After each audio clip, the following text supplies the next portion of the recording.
Hello, and welcome to this next talk in the ALACT speaker series. I am Donna Warren. I am the Vice President of ALACT. ALACT stands for the Association for Informal Logic and Critical Thinking. And it is my great honor and privilege today to introduce Dr. Linda Elder. If anybody has any kind of passing familiarity with critical thinking, you certainly are aware of Dr. Elder. She is the president of the Foundation for Critical Thinking, the executive director of the Center for Critical Thinking.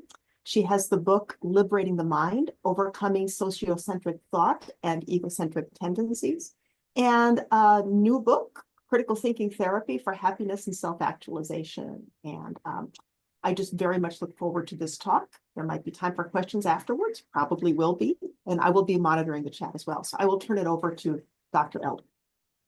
Thank you. Thank you, Dawn, and thank you all for this invitation.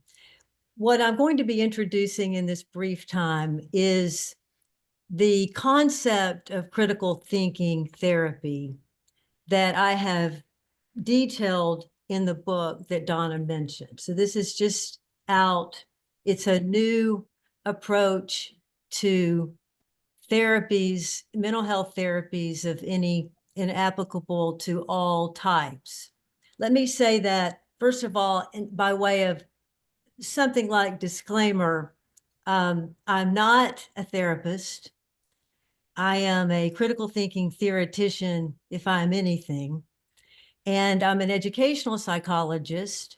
One of the things that I've done in my professional career is to help contextualize critical thinking foundations within a number of fields of study. This is one of those contextualizations. There are no critical thinking therapists per se yet. We'll be offering courses on critical thinking therapy and certifications in the knowledge of critical thinking therapy. But what we really need is for therapists across the world to take a robust conception of critical thinking seriously. And that is what this book attempts to aid in the process of. And now let me also say, by way of disclaimer, that anyone who says they have a therapy that's going to work for everyone will not be telling the truth, because the mind is too mysterious for such a thing to be true. There's so many things that we really can't understand or don't understand about the human mind, and there are some things that we do understand. So there isn't a cure-all for the mental health problems that we have, just as there isn't a cure-all for the other problems that we have as humans. Now, having said that, let me give you some background knowledge as we move into the question, well, what is critical thinking therapy then, which I'll be coming to. But first, let me say, to this point, there has been no integrated approach to mental health therapies. And when we go to a therapist, we frequently don't even know the theories that they are using upon us. I spoke to a clinical psychologist here in Santa Barbara, where I am, and he said to me, ha ha, well, actually, for every psychologist, meaning in this case therapist, there is the person has his or her own cosmology. Well, cosmology to me sounds a lot like spirituality or getting into something very nebulous. And that makes me feel uncomfortable as a person who may be coming to such a person as a therapist. So one, we as if any of us are clients, we need to know what therapies are being used on us. And if the therapists themselves are not aware, then what are they doing to us? So these are, again, some background questions, and then I'm moving around a bit in this. There's no neat and tidy way to approach this set of problems. Now, the book that I have written, in which I am detailing tools of criticality that can be used, and that I'm arguing should be used across mental health therapies, are designed not just for problems like depression and anxiety and other negative emotions that come from self-defeating thinking, but also is helping us move on up the ladder of, let us say, self-actualization, or engaging in the self-actualizing process. So I'm saying the tools of critical thinking are needed for both. And why is this true? Because first, we have to understand, and all of you do understand, but going beyond those of us that are just here, we need to understand the primary role of reasoning in human life, to understand and to then conceptualize what we could call critical thinking therapy. So, in other words, critical thinking itself is focused on developing our reasoning at the highest level of quality, providing the tools for that process. So in this book, I'm saying, yes, and here it is contextualized for therapy, or here are beginning places for that. So again, to appreciate what I've just said, we have to unpack and be able to articulate a conception of critical thinking that is defensible for something that we could then call critical thinking therapy. So I'll come back to reasoning. Now, another thing we need to realize is that each of us, every person, when they come to the level of consciousness, and even before, every one of us is faced with the challenge of maintaining our own mental health. We face this challenge every day as humans. And because humans have created such complexities in our lives, and because we are often living in a world that is in fact pathological, and when we have leaders that are themselves pathological, and when we have societies that are, social ideologies that are imposed upon us that are pathological, then we're going to have to figure out how to stay mentally well within that, every single one of us. So it's not as if we're saying, hey, these are some neat and tidy tools that you can use to make yourself feel better. No, you have to realize first that you live in a very dark world at times. The reality is there. Of course, critical thinking will remind us of reality as at its core. Critical thinking therapy addresses the whole person from the conceptual dimension, not through the scientific dimension, not through a medical model, but through a conceptual model. Critical thinking therapy at its core is almost entirely conceptual.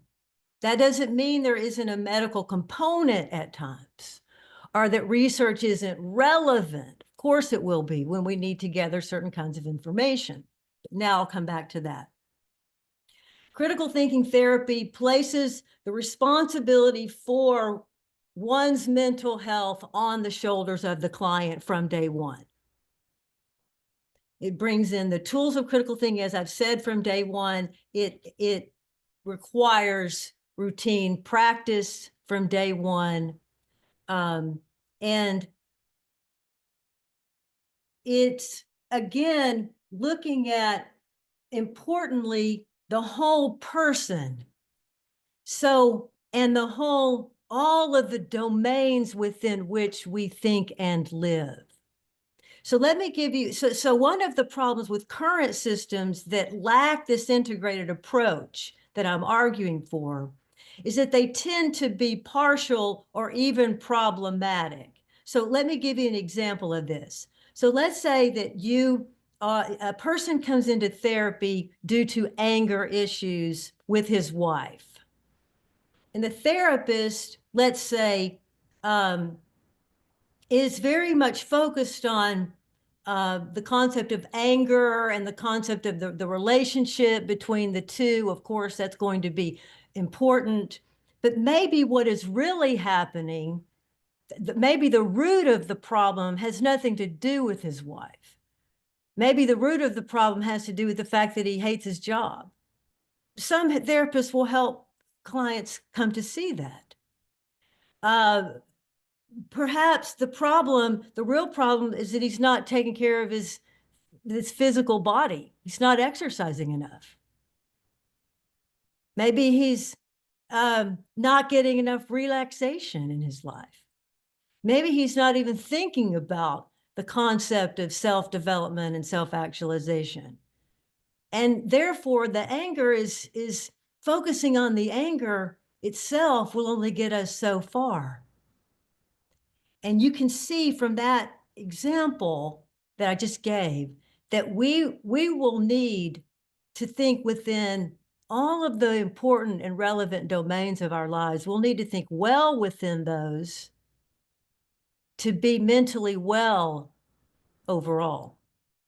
So a therapist will have to think in this broad way about the individual, the whole person. The idea of the whole person is thrown around a lot, so I hesitate to use that term. But the whole person, meaning all of the dimensions of our lives, all of this has to be understood and taken into account. So critical thinking therapy also recognizes that the human mind, therefore, is not monological, but it's multilogical. And we are going to be focused on integration of character and the proper use of it and adherence to intellectual standards. And I'm going to talk now in a few minutes about the theory, just beginning to lay out the theory and how it applies in mental health, the theory of critical thinking that I'm using at the heart of the book and of critical thinking therapy. So one of the things I'm arguing in the book is that all of us need all of these tools of criticality to reason well through all the dimensions of our lives, including our mental health. And that's the bulk of the book. But we also need these same tools to critique any other therapy or any other theory. So let's take, for example, the question of whether someone should take pharmaceutical drugs to handle their mental health problem. Now, to answer that requires the client to have a proper amount of knowledge about how the pharmaceuticals are going to affect the person and the proper amount of knowledge about how these drugs may interact with other drugs. And if the person is being asked to take 2, 3, 4, 5, 6, 7, 8, 9, 10, 11, 12, 13, 14 psychosomatic drugs and the things that the drugs they have to take to counter those drugs. If you're taking 14 pills a day to help your mental health, then you would want to ask, how will these be interacting in my body? And you would need to ask, what are the long-term implications of taking these medications? So if you go to a psychiatrist and the psychiatrist says, you have this, okay, I'll give you that pill. then you want to and need to be able to ask these questions. And it is the tools of critical thinking which provide the questions for you. So one, we need the tools of criticality to reason at the highest level about and through our mental health to make sure we're maintaining that. And we need the tools of critical thinking to properly critique current practices in therapies that are potentially being used on us. So now, what is this conception of critical thinking that is at the heart of the therapy, critical thinking therapy? The core concepts in this therapy, as in all of our work, comes from the foundational tools that were developed by Richard Paul in the 1980s. And now you might say, well, why those? Why those tools? Many of you are familiar with these tools, maybe all of you. Any defensible conception of critical thinking is going to have to help us reason better every day through our life's problems. And therefore, when I'm seeking a theory of critical thinking, I'm seeking the one that answers that the best. And it's Richard Paul's approach that emerged as the most substantive, the most integrated, the most integrating, the most comprehensive, based in natural languages, which is also required. In other words, we have to use everyday words, not special languages that people on the streets do not have access to. The approach must also be based in character development, because this is required for self-actualizing. So now, what are these tools? One, at the center of this, as many of you will recall, is the concept of strong sense critical thinking. So that means the ethical dimension has to be front and center in any defensible conception of critical thinking. Why? Because we often are required to reason ethically in human life. That's why. That's why ethical reasoning has to be at the center of any core conception that we would use in everyday life and in mental health therapy. And therefore, and connected with that, obviously we have the concept of fair-mindedness, but we also have other intellectual, we could say essential intellectual virtues, such as intellectual autonomy, intellectual humility, intellectual courage, intellectual integrity, intellectual perseverance, confidence in reason. Let me just focus on one of those. Say, take intellectual autonomy. What is this? It means that I can stand alone in my own beliefs. I'm comfortable standing alone as long as I have thought critically through whatever I'm thinking through. And what this enables me to do is to be mentally well. And other things are required as well. But the opposite of that is when I need to conform to others to make me feel whole within myself, intellectual conformity. And the critical reasoner will reject that. Critical reasoner knows that he or she has to stand alone in their, let's say, their beliefs, but then again, making sure we're adhering to principles of criticality. And therefore, you can begin to see how a rich conception of critical thinking will be required for the self-actualizing process. Take intellectual humility, the ability to distinguish between what you know and what you do not know, and not saying that you know something when you don't know it. Well, how many marriages get into trouble because people lack intellectual humility? They're not willing to say, I was wrong. I misspoke when I said that. I'm sorry I said that. It's we can now hear the ego getting involved. Well, I'm sorry I said that, but you should never have done that. In other words, I'm not sorry, and I shouldn't have said I was sorry. So these tools you see are important for us to develop as reasoners, intellectual virtues. And then, of course, we know we have, in addition to intellectual virtues, the elements of reasoning. So we can ask, what is my purpose? What are my questions? What information am I using? What inferences am I coming to? What assumptions am I couching my thinking in? And how are those related to my point of view?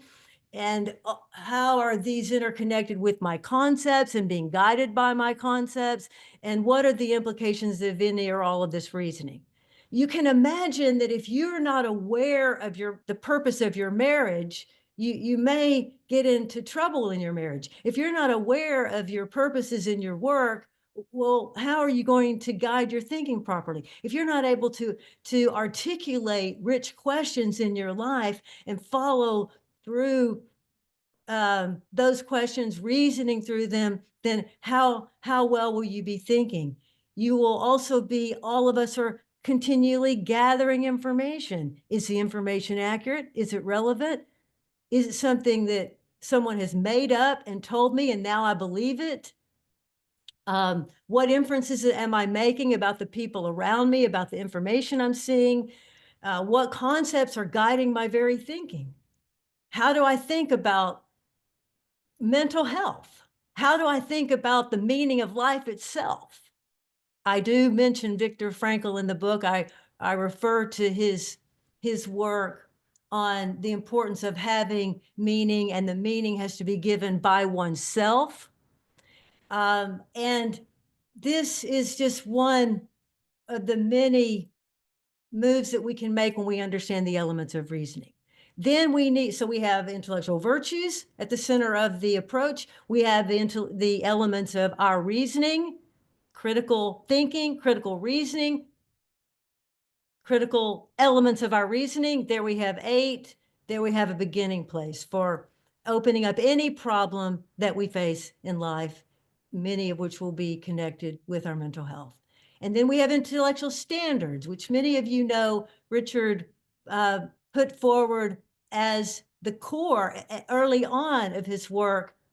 And what did he do? He pulled together standards for thinking that have been used since the beginning of recorded history by the best thinkers in any field. That's what he did. He said, what are these standards? I'm not going to be confined over here. I'm not going to be confined over there. What are they? And he ends up with what I call an essential standards list: clarity, accuracy, relevance, breadth, depth, logicalness, fairness, sufficiency. We can add justifiability, reliability. And these are standards that all of us need to be adhering to more or less in everyday life, not at every moment. But we can see, again, entry points for mental health right away. If you are not logical in your dealings with other people, this can easily affect your mental health. If you are saying one thing is true when it's not true because you're being illogical, because you're not adhering to the standard of logicalness, then there will be problems potentially in your life. And the same for any other intellectual standard. Take the intellectual standard of significance. How many people are really focusing on these significant things in life? How many people at the end of their life say, I really wish I had done X, Y, and Z? Well, that's because you didn't focus on what was significant enough. And how many people are able to think through the complexities in their lives and have any tools for that, which critical thinking, again, provides. So we have at the center the development of intellectual character through intellectual virtues. We have the elements of reasoning. We have intellectual standards. How do those relate to critical thinking? Well, critical directly connects with criteria, proper criteria for reasoning, and there are the intellectual standards. And there are many, many, many hundreds in any, who knows how many there are, probably thousands in any natural language. no one has ever counted the intellectual standards that exist in any ordinary language that I know of. It would be, I think, an impossible. Maybe artificial intelligence can do it. And so we have many, many intellectual standards, but we can boil those down to a core set for everyone to have access to, which I've done in the book. And then we have the elements of reasoning. And then so we have critical thinking, criteria for thinking, criteria for reasoning. In other words, the elements of reasoning. Now, what is missing from that? That sounds very rosy. We will all be more logical. We will all be more relevant. We will all be more significant. We will all feel better emotionally. But what about the dark side, which must be at the center of any defensible conception of critical thinking? The dark side, the mind, we can divide into two large umbrellas: egocentric thinking, sociocentric thinking. There are parallels: egocentric, selfish, or locked within your own logic, which is somehow problematic, but looks in the mind to be perfectly logical. So there's a logic, and a lot of it, most of it can make sense, but there will be something wrong. Narrow viewpoint, you're unable to hear another way of thinking of it, locked within your logic, egocentric thinking. There are two forms. Sociocentric thinking, again, think in parallel. If egocentric thinking is selfish, group thinking is groupish, what I call groupish, which is group selfishness. That's easy to exemplify in human life. And the other side of sociocentric thinking is when the group is locked within its own logic, which is somehow problematic. And we can take any other theory of critical thinking, so-called, or any other connectors, and we'll be able to fit them in some of this theory somewhere. So for example, let's take egocentric thinking. We have a lot of work that has been done on the defense mechanisms, starting over 100 years ago with Freud and Anna Freud. And I've detailed some of those in my work, and Richard and I in our work. So the defense mechanisms are part of this theory, but they're underneath and or they're within the theory of egocentric thinking, which is much broader and details any potential pathologies coming from, again, the egocentric dimension. All of us are egocentric. Every single person is. Every single person is sociocentric.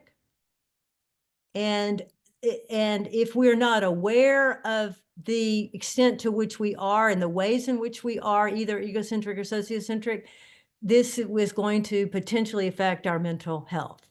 So in bringing this piece of it, the theory, something of a close, the introduction, what I'm saying is that people need to understand these tools and how to apply these tools in their life. Now, in the book, I begin with some easy moves I think that people can make. Just begin to think about this. And are you exercising? Are you doing things that are harming your body? Just you know, some things that you're doing. Are you doing these things? If you are, you're going to have to deal with them. You're not going to be able to skip those and say that you'd rather think about something else than those. So I start with a short list of things we all need to be thinking about. And then I go into chapter 1, into 22 activities before any of the theory is presented. In other words, I'm saying you can begin right away. I'll be using the theory of critical thinking, of course, but I'm giving mainly prompts for people to begin to get some relief using these tools right away. And then from there, I open up the theory, as I've just mentioned. Then I go deeper into the elements of reasoning. And I want to just point out, just read a couple of things from the book that may help people understand what is actually here. So in the preface, I'm saying that as you work through the book, you'll learn skills of deep internal reflection so you can answer questions like these. What are the most pressing problems I face? What can I do to improve my attitude and outlook on life? What can I change about myself or my circumstances so I'm happier and more fulfilled? How can I fit myself into a society that is frequently superficial or pathological without losing my identity? What can I contribute to such a world? How can I get outside my merry-go-round thinking, like worrying, and create new options for myself? And it goes on. So those are just some opening questions. The book has a number of questions in various places for us to begin to think about how critical thinking can help us improve our emotional lives. In chapter 9, after detailing we never completely detail critical thinking, that would be impossible, but beginning to detail critical thinking for therapy, I say in chapter 9, we all are thinking within multiple domains. I've already mentioned that. And I have a circle here from our work in which we have the framework, our framework for thinking at the center. And what we're arguing is that we need to be thinking critically through all the important domains. And I'm just going to mention some of these: professional life, intimate relationships, sexuality, parenting, friendships, physical health, psychological dimensions, social life, your history, ecology and your relationship with nature, how you think about science and the natural world, your finances, civic and ethical responsibility, religion, metaphysics, mortality, your technological orientation, and how you think about power. Now, for all of these, I have a brief section in which I'm basically giving you a number of questions that may help further guide your thinking within that domain. So let me just read from Intimate Relationships. These are some of the questions that I have. If you're in a romantic relationship or have an intimate companion, to what degree are you satisfied in this relationship? When you objectively examine your behavior in your intimate relationship, what do you see? When you objectively examine your partner's behavior, what do you see? What precisely are the problems in the relationship? Why do these problems exist? To what degree do you behave reasonably in the relationship? To what degree does your partner behave reasonably? How can you tell whether you and your partner are behaving reasonably? What criteria do you use? How do you handle conflict? Do you hold grudges against each other? Do you openly and honestly communicate, or do you hide things from each other? If you're hiding things from each other, what are you hiding and why? Do you dominate your partner or partners? Are you subservient to your partner? Is your partner dominating or subservient towards you? What will you do to face the truth about your relationship and deal with these truths directly? You see, it goes on. So you see, there's a lot of depth here. And mostly, I think people, hopefully this will help them, but you can see that this is not going to be easy if your egocentric mind is trying to hide from any of these realities.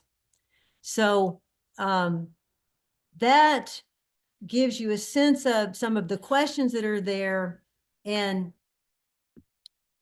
then also in the book, I have a brief section on critique of therapies, in which I'm simply saying, it's very brief, in which I'm saying these are the primary theories that are being used in mental health therapies today, including psychoanalytic theory, cognitive behavioral therapies, even mindfulness. And I have only a paragraph or two on some of these. I bring in, again, the medical model and some problems with the medical model. And let me begin to bring this to a close so that I can see if you have some questions. Remember, I said earlier that the mind is fundamentally conceptual, but the mind has been treated as if it were the brain to a large degree by, let's say, some professionals in the field. And the medical model emerges from the early history of psychology and of therapies. And but the mind is not the brain.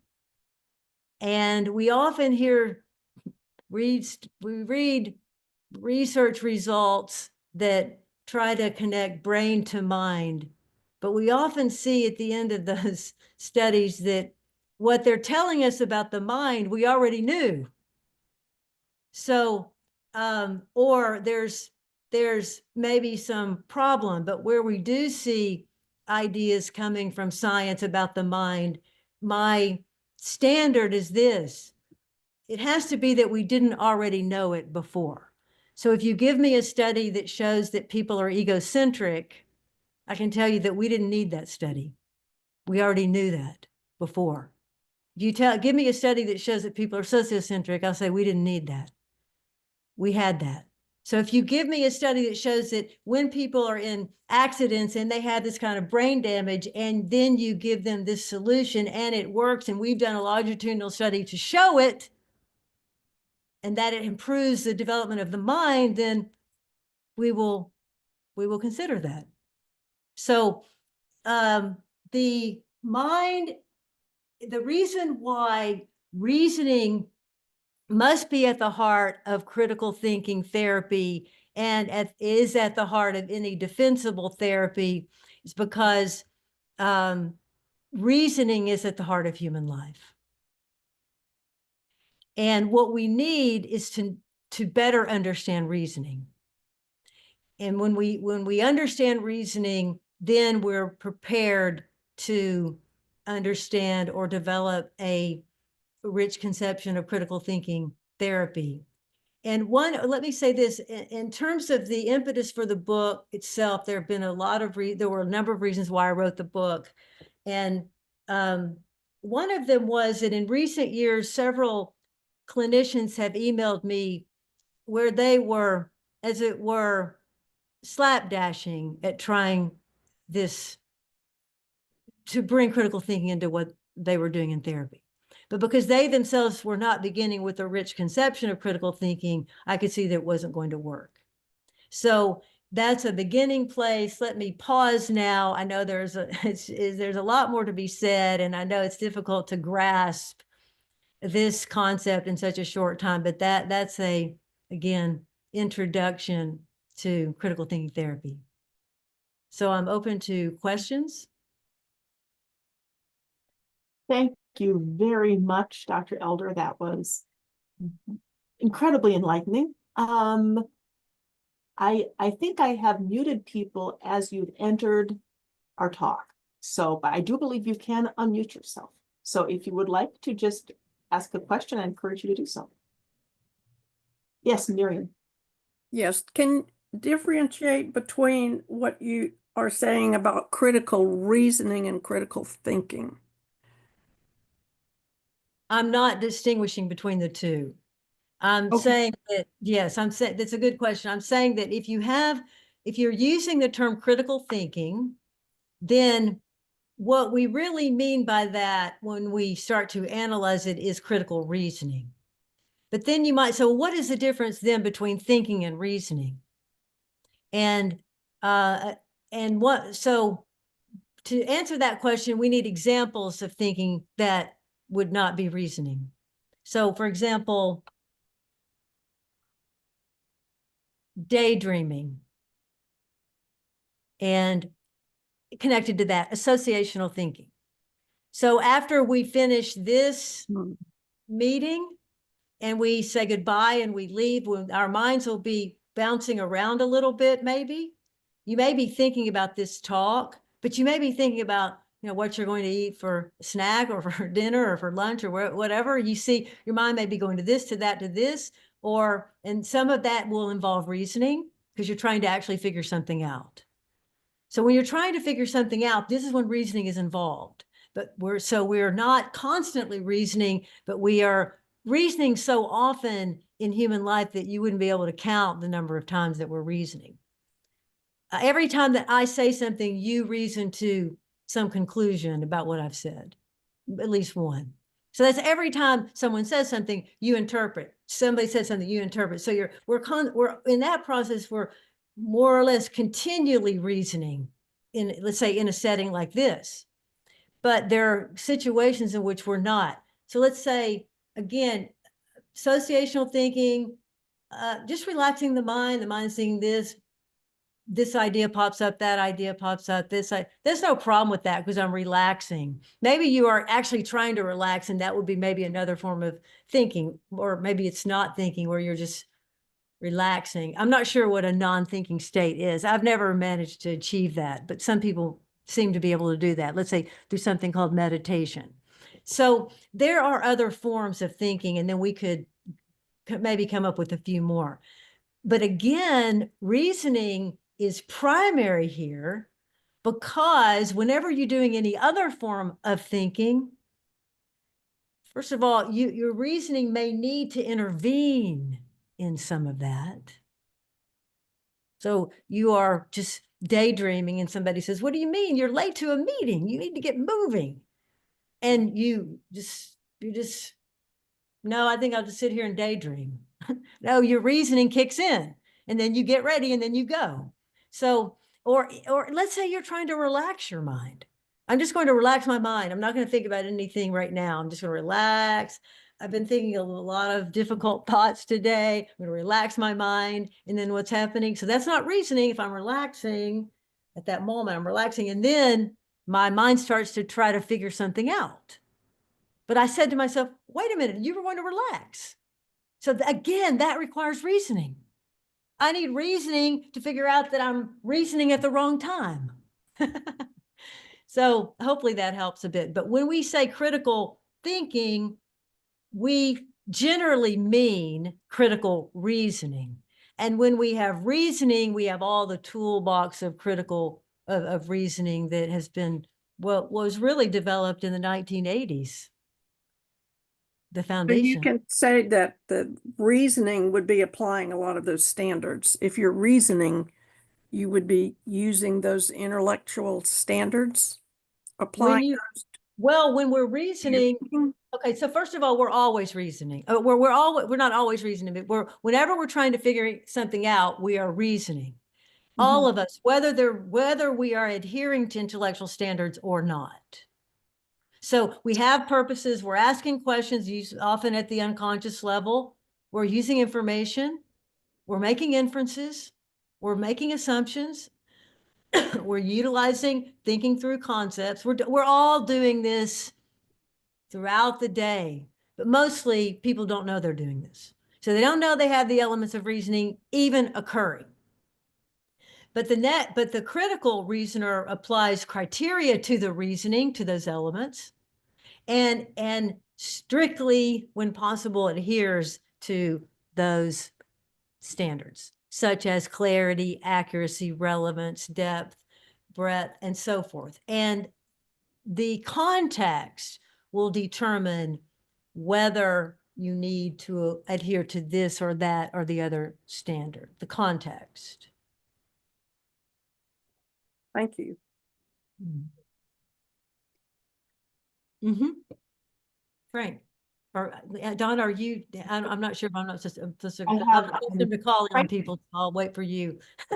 Okay. Frank, I think you were first, and then I have some questions in the chat that probably you can see, Dr. Elder. I will Yes. look at those. Yes. Okay, so if you can, Linda, succinctly, because looking at time, what is a key difference or two between what you're recommending and what you're laying out in the book and approaches to therapy like rational emotive therapy and cognitive behavioral therapy? Because at least they sound, somewhat similar in their orientation. So if you would. Yes, it's a good question. In the book and in the section on critique, I do talk about this. I do mention cognitive behavioral therapies, and I have a longer section on Albert Ellis's work, rational emotive behavior therapy. So many of you know that Albert Ellis was basically working in the 50s, 60s, moving on through the 90s. He basically said, I've been doing the psychoanalytic therapy for 10 years, but it hasn't worked.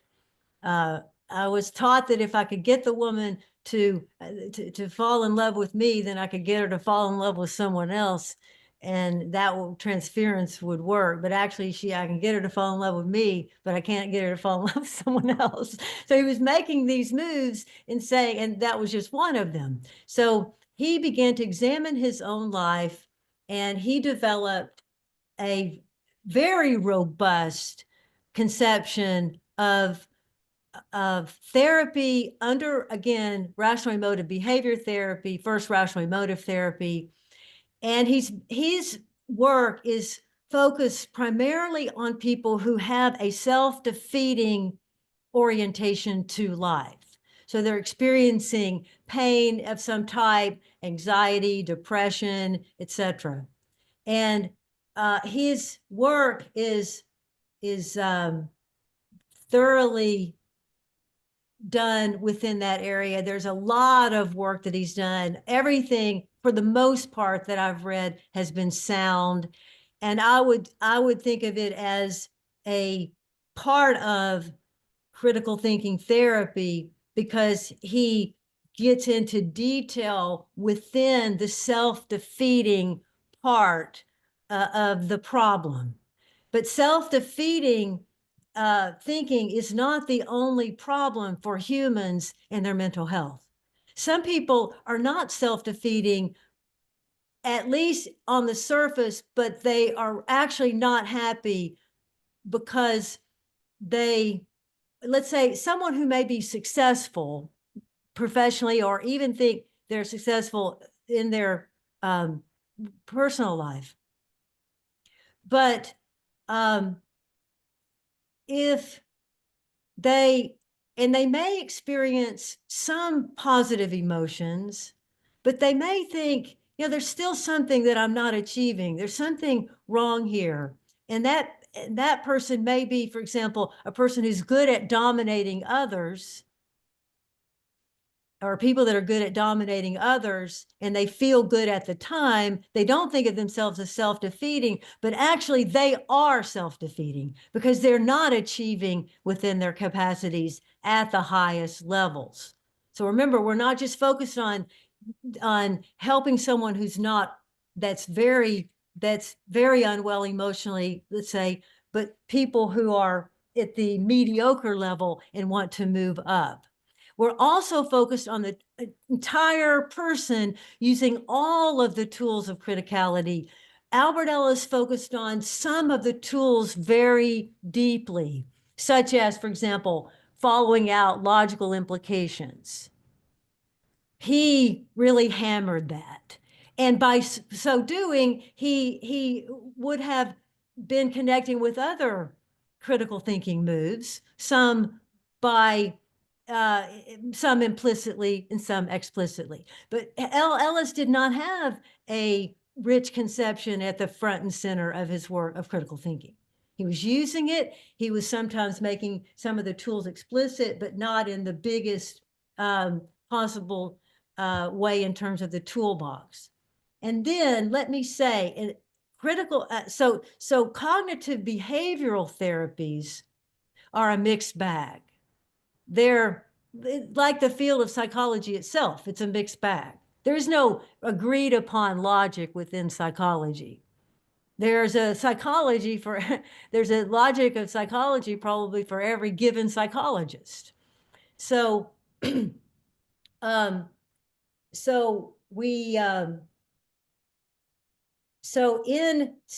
the term cognitive behavioral therapy really is the one that took root over rational emotive behavioral therapy.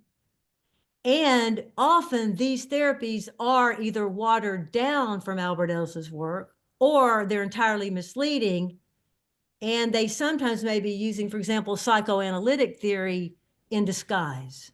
So if anybody picks up a book on cognitive behavioral therapy, they need the tools of criticality to see if this book is actually deep enough for them. And I have seen books that are popular on, but in cognitive behavioral therapy say, you know, Albert Ellis did a good job of developing the theory, but we need to simplify it. So when you simplify critical thinking, you almost always lose it. If you try to simplify deep theories designed to deep problems, you're going in the wrong direction. And in the field of cognitive behavioral therapy, some have tried to entirely get rid of Albert Ellis, but he is the best theoretician in that field. And I've also said in the book, I don't want critical thinking therapy to fall under cognitive behavioral therapies, because that's where people are going to try to place it. And it makes sense because we're dealing with the thinking underneath the feelings and the desires. But we have to adhere to this robust conception. Hopefully that helps. Let me just very quickly answer these other quick questions that are here that are in the chat. I'm not distinguishing, Elizabeth, between criticality and critical thinking. I'm using them synonymously here. And in terms of, Kevin, your question about assessing the effectiveness, outfitting patients with new jargon to use to self-describe would probably have a placebo effect just on its own. It sounds like you are referring to my work and Richard's work as jargon, but I don't think that you would be, because it's not jargon. It's based in natural languages, and I don't plan to assess it because I'm not a therapist. I'm offering it to the field of therapy for their use, for therapists' use. And I'm asking therapists to tell me how they're using it. It will be up to someone else to prove its use, but the tools of critical thinking that I've detailed do not need to be proven. They are already, we have to accept the elements and the standards a priori, because we have to use the elements and the standards to even talk about to talk about reasoning. So in other words, if you say, this is not a good theory, I don't agree with it, then I say, well, do you think that you said one thing that you think is true? Then yes, okay, then you just applied the standard of accuracy. So you just proved accuracy. And were you using the elements? Well, I can show that you are, because you had a purpose, you asked a question, and so forth. So this is not jargon.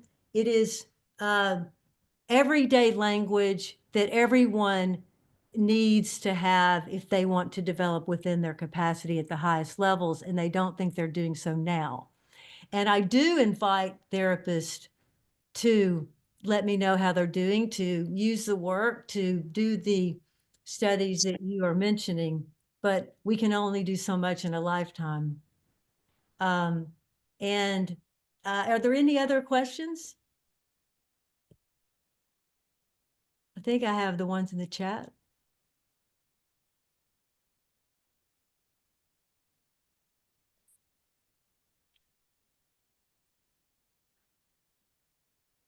I guess I have one small, hopefully small question. You said that whenever we are trying to figure something out, we're doing reasoning. Are we ever reasoning when we're not trying to figure something out? I don't think so, but maybe, can you give me an example? Well, no, not, I mean, I guess I use the concept of reasoning a lot in my own work, and it's the concept that I find most helpful when I'm teaching my students. And the interesting thing about reasoning is it can be a verb, I am reasoning now, and it can also be a noun, like let's take a look at this piece of reasoning. And one of the things that I'm trying to help my students do is understand pieces of reasoning by reasoning about them. And I suppose that is figuring something out, figuring out the best way to interpret a text, figuring out the logical relationships between claims in a text and so on. But so I asked that question without any kind of a preconception of the answer that would even make sense to it, maybe. I'm just interested in the concept. I'm interested in what it means to reason. I was wondering the definition of it. Right. So to me, first of all, I just to give you a little background knowledge of me, of my past. When I came to critical thinking in 1992. And by then, the theories of critical thinking, the foundations for the theories that we continue to develop were already laid.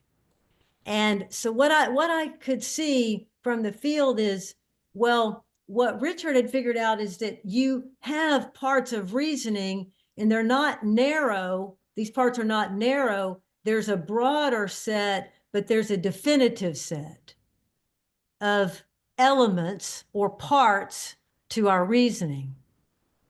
And then I've already detailed what those are. No one can argue that you reason, but you don't have a purpose. You're not asking questions. You're not using information. You're not making inferences. You have no concepts. You have no point of view. You don't use assumptions, and there are no implications of your thinking.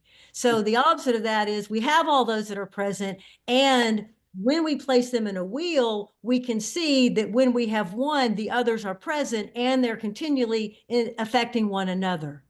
So in any situation such as the ones you're mentioning, reasoning is what you're asking for, but you're also asking for not just the reasoning, but reasoning at a high level.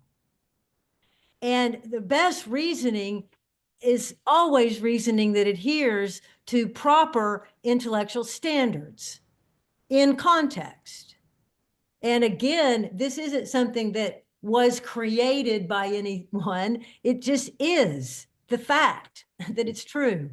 So I know it went beyond your question, Donna, but just a little more clarification here. So I don't want reasoning for my students or anyone else to feel like it's something nebulous or something that we can argue about. It makes no sense to argue about what reasoning entails. We know what it entails. We need to use that conception, and we need to employ it as we are reasoning through all of the big problems we face as humans. So reasoning has to be directly connected to everyday life problems. And all of the examples that you're giving, I think, would connect with that. If you want students to reason through a question, well, if you want them to reason through the content, well, reasoning through the content means they're reasoning through the questions within the content, because they can't reason through the content without reasoning through the questions that are at the heart of the content. Not only that, they need to be articulating the questions at the heart of the content. So anyway, reasoning is complex, but there is a starting place for our thinking. The theory is there. We need to embrace thinking it's there. Therapists need to embrace the theory that we have about reasoning that's established. And we do need to embrace a shared conception of critical thinking. Our failure to do that has very much derailed critical thinking in academia. Well, that sounds like a perfect note on which to thank Dr. Elder for being here. Thank you all for joining us. And as usual, this will be posted on our ALACT YouTube channel and linked to from our homepage, hopefully later on today. So thank you very much. Thank you. And let me just say, I see several members from our community. I'm so glad that you joined us as well today. And I hope that people will follow up and get the book Critical Thinking Therapy, because all of us can benefit from the tools. Thank you so much for having me. Thank you so much.